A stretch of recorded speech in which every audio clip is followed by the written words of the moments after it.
This holiday season, head over to instantmuttcoins.com to avoid the packs, save some racks, use code CC30 for 30% off or free 40 for 40% extra coins free until December 28th. We'll see you on the sticks. Hey, what is going on, Madden family? Welcome to another episode of the best team in Madden. I've actually seen this request to do another one of these like more than ever, honestly, because with all the new cards coming out, you guys want to see all of them, know how they all played. And some of the changes we made against this. I'm playing on next gen. Some of the stuff that I'm doing may be a little bit different if you're playing on current gen, so keep that in mind. But let's take a look. The best team in Madden, up to 96 overall. Okay, this is pretty up to date. Now, offensive line, we did change. We had Larry Allen. Obviously, Larry Allen drops into 50. You got to add him, right? 99 strength, good run block. I mean, Larry Allen's he's a monster. This is basically an end game guard. You could use him for the rest of the year, probably. You really want to. We also added Gronk. Now, keep in mind, the offense we are using is in the run and shoot playbook. We do not use the tight end. So I got Gronk here just for you guys, because every time we do these videos, someone's going to say, oh, you're missing this player. Well, we got Gronk, okay? We got Gronk. Is he good? I don't know. It looks okay. A little slow. But he's Gronk, right? Gronk fan. I like Gronk. Okay, cool. What that means is we got rid of Vernon Davis. Okay, so no big worries there. At right guard, we got rid of Brandon Brooks. No big deal there. Last week we obviously added Derrick Henry. But I don't think we actually showed anyone that, because there was not a best team in Madden at that time. So we are running with Derrick Henry here as well. Derrick Henry is a monster. At least I can say that on next gen. An absolute beast. If he's running straight, he cannot cut. He cannot cut. All right, at all. We also added wide receiver Dion, route runner, amazing card. One thing to note about this card, I don't know what his traits are by Mutthead, but I will tell you this: on the sidelines, this man does not always get his feet in bounds. Sometimes he just is out of bounds. I've thrown routes, corner routes to him, corner routes that I've thrown to people 1,000 times this year across both consoles, and he was the only time he went out of bounds and then came back in on a corner route. So it's a really good card, fast, does a lot, great archetype, but will at times drop the ball, will at times not get his feet in. So if you're throwing the ball at the sidelines, make sure it's not fourth down. Just saying, that is definitely 100% true. Now, we used Tyreek Hill for the weekend. We got rid of him because we now have Ghost Calvin Ridley. Now, again, I am running a half Falcons theme team, 25 plus. All right, so I'm going to get some extra speed and some extra boost on him here, which is why we got rid of Tyreek Hill, because this card is basically better, especially on my team, okay? 98 speed, 97 excel. The Riddler. He's a bit bigger too. 6'1", 190 as opposed to 5'10", 180, whatever Tyreek is. I'm okay with this. This was a big surprise for me. Huge for my team. Huge for how I want to play. I love it, because that means now that we get to have Ridley and Hester, who's also sitting here with 98 speed. We got a lot of speed on this team now. This might be the fastest receiving core in the game that we have right now. It might be. We're not a full theme team. It might be. I'm just saying. And then we obviously have Julio Jones down here as well. I did not pick up Rich Gannon. By the time Rich Gannon came out, I was finished with my weekend league, so there was no reason for me to go add him. Let's just wait and see what comes out. We know we got Ghost and stuff coming out this week too. By Thursday, if there's not a better quarterback out, we will get and try Rich Gannon. There's also that Justin Herbert out, which again, we're going to work towards to get. But I don't know if he's going to be better than Allen or worse than Allen or better than Gannon. Who knows? But the allure of what Rich Gannon brings is the different abilities that you can get with him. So I would like to try that out and see how the balance works. For offense, we were still running balanced. Oh, you'd be like, why is it running balanced? Well, we're trying to put something out, right? We're trying it out. For abilities this past weekend, Derrick Henry with Bulldozer and Reach for it. Jimbo right there. Dion with Slot Apprentice. Matt Burke, Post Up.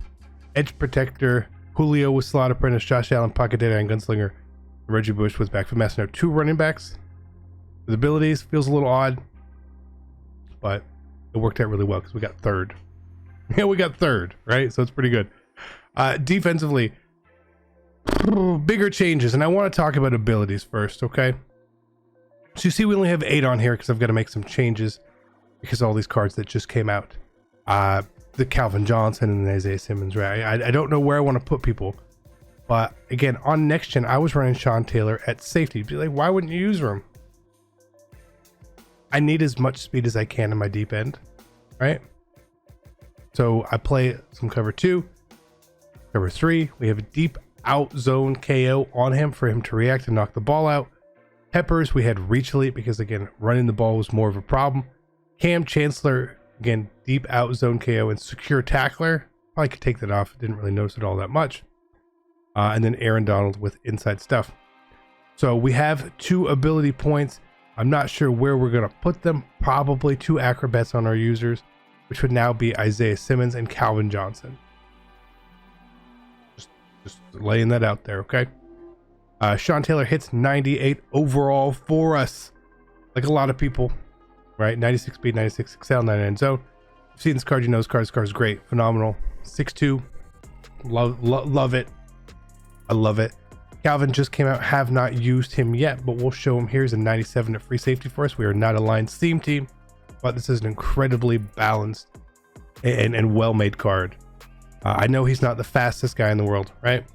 But 6'5", 94 speed. His catching stats are amazing. Amazing. Right? 97 break. Look at this. I don't know. Why does he have 98 deep route running? I don't know. But even defensively, his block shit is good. His hit power is good. Really looking forward to using this card for sure. Every year we love that. Now, I am going to show you these linebackers. Okay? Now, maybe this is a next gen thing only. A lot of times when you use a linebacker, and the reason a lot of us haven't been putting linebackers on the field is because they don't react when you try to intercept the ball. Right? Especially on like bullet passes and stuff, like right over the head, they don't really react. But on lob passes, they do.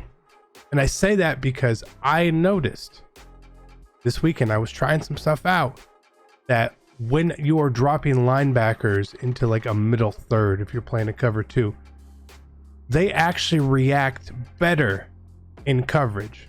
Now, what I mean by that is not necessarily intercepting the ball, but it's like their play recognition is higher. So they are more likely to just run back at full speed, as opposed to just like be stuck in a daze, essentially, like if you put a safety there, right? So I'm saying that I have clips of this Olakun right here, who is 94 speed, going against a full Ravens theme team, Devin Hester, streaking up the middle of the field and guarding it. He's a 5 speed difference, but as a linebacker, he made the play. Taylor Mays was in there earlier in the game, got annihilated.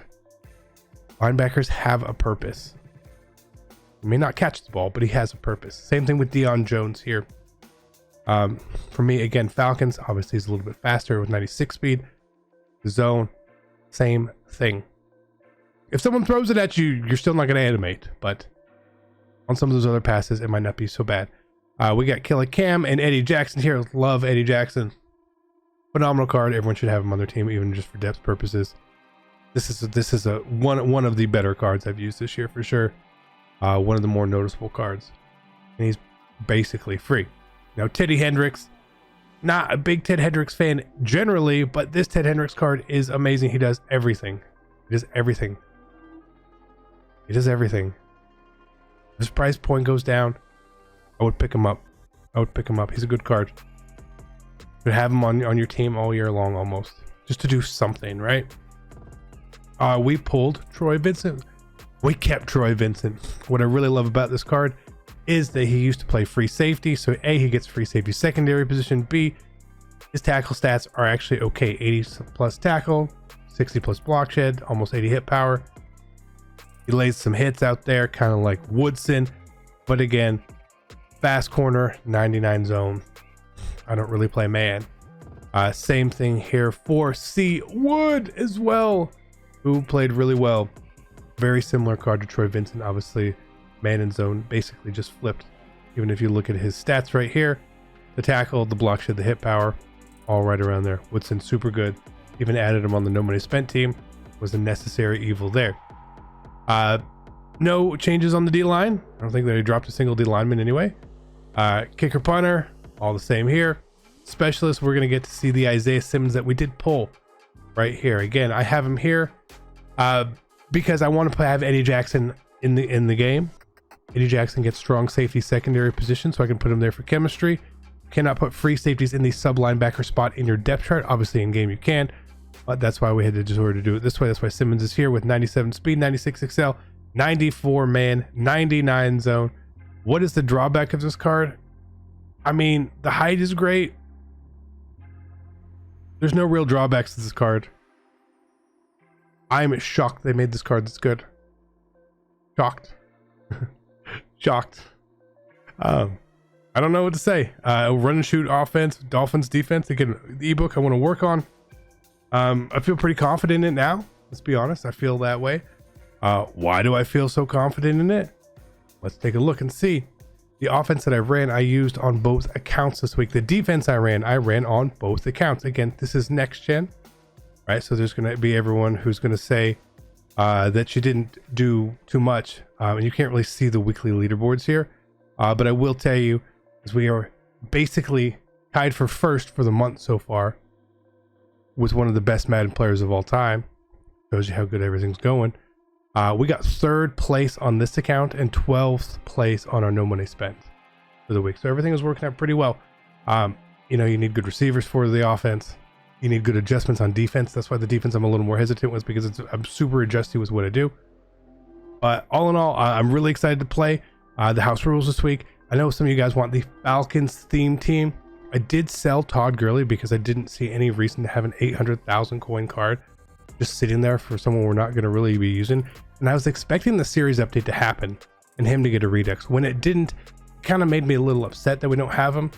But I'm waiting for Michael Vick. I feel like Michael Vick has got to become this week a ghost or a 50 card for sure. If he doesn't, we'll go ahead and we'll do a Falcons team update and just do another one when he does drop. But that is sort of why there's a delay out there. But that team has gotten a lot better. I'm really excited to show it to you. It's going to be good. It's going to be really good. But that's the best team in Madden. Again, I know you guys want to see gameplay. We will get a gameplay up this week. The hard part about trying to put up gameplays when there's so much content going on is that you just try to cover so much, right? I try to cover so much for people that sometimes one thing always falls out, and it's always going to fall out is the gameplay. Because when I play Weekend League, I'm literally just heads down, sort of grinding and focusing. When we get to the week, Monday, Tuesday, Wednesday, even really most of Sunday, I'm not really looking to play, grind, online, go through Sweatfest. I'm just sort of trying to recharge. Let me catch up on my solos that I missed. Let me catch up on anything else that I've missed.